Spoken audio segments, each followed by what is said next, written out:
já estamos de volta com o programa Visão Trabalhista em Debate.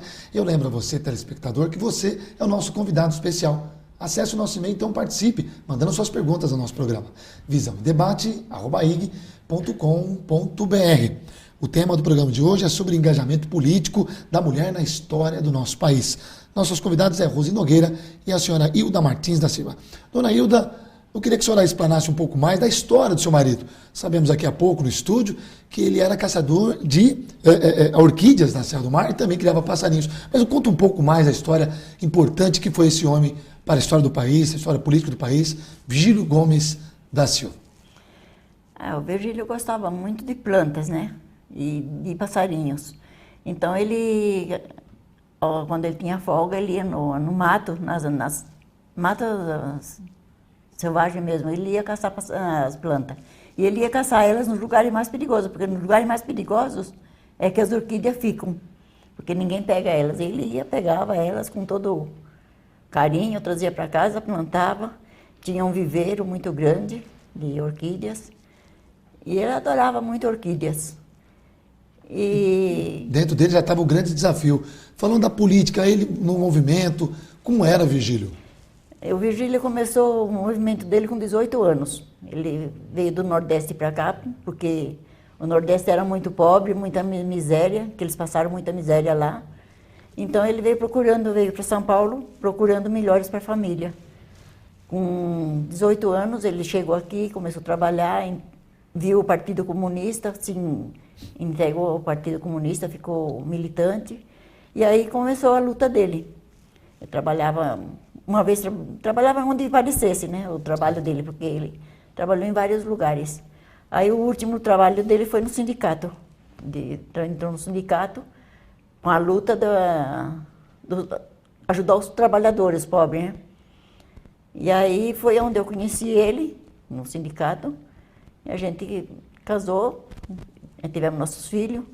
Aí quando foi em 69, mais ou menos, um pouco antes de 69, um ano antes ou dois, ele entrou na LN. 67, A LN era o partido da época, né? O partido a LN é uma organização. Organização do movimento... Saiu do Partido Comunista. Desmembrou, tá certo. Ele saiu do partido, junto com Marighella, e entrou na LN.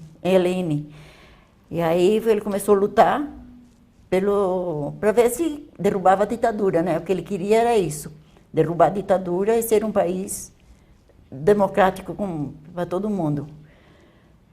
E aí foi para Cuba, fez um treinamento em Cuba lá, voltou. Quando ele voltou, ele entrou na clandestinagem, foi clandestino já. E aí foi onde houve o sequestro do embaixador. Ele foi o coordenador disso daí, ele que ajudou o Toledo a fazer tudo isso daí. E daí foi a perseguição mais forte, foi aí.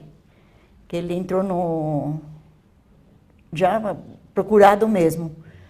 E foi dia 29 de setembro, foi onde pegaram ele e assassinaram ele na tortura. Um relato muito importante, a senhora está citando aqui no nosso programa, e como a senhora bem disse, ele contribuiu muito para que o fim da ditadura terminasse, e com certeza ele tem a contribuição para que o país hoje é o que é, graças também com a contribuição dele. Virgílio. Ele lutou muito por isso, tanto é que ele deu a vida por isso, né? Sem dúvida. O que ele mais precioso da gente foi a vida, e ele deu a vida para salvar o Brasil, que ele queria um Brasil dos brasileiros, um Brasil dos pobres, ele queria lutar pelos pobres, mas cortaram o objetivo dele. E aí, dia 29 de setembro, acabaram com a vida dele, na pior... forma de crueldade, né? De crueldade, porque aí eu tenho o laudo, vocês quiserem podem ler o laudo. Tá certo, é evidente a emoção da dona Hilda, que aqui nos relata, de fato, a esposa de Virgílio Gomes da Silva, relata como foi esse desaparecimento, como foi a vida de Virgílio, um grande guerreiro, um grande homem que representa muito ao nosso país, e tenho certeza disso, todos nós sensibilizados com a história. Até ela se recompor, eu passo a pergunta agora para a Rose. Rose, por que o militante, então, naquela época era perseguido? Bom, Claro, ele se colocava contra a ditadura e qualquer ditadura persegue os seus opositores. Certo. Mas eu vou prosseguir aqui na questão do laudo do Virgílio. Ele está aí para a gente ver. Você vai ver que está escrito lá: todos os órgãos vitais foram atingidos e todos os ossos, não é, foram danificados. E aí diz assim: o único órgão vital não atingido foi o coração. Então, por mais horrível que tenha sido, por pior, por mais fascínoras que tenham colocado ali na ditadura, eles não conseguiram acabar com o coração do Virgílio. Então, a gente vê isso até escrito no laudo da morte dele, não é? Então, é uma pessoa fundamental para este começo de enfrentamento mesmo da ditadura, porque qual era o Brasil daquela época, não é? Era já, depois do ato 5, que foi no fim de 68, já ia começar o milagre. O que a gente tinha era o desmonte do país, né? O desmonte, acabaram com as ferrovias, por exemplo, para favorecer o transporte rodoviário. Então, nós pagamos tudo muito mais caro, porque vai de caminhão e não de trem. E você não precisa destruir uma coisa para ter outra.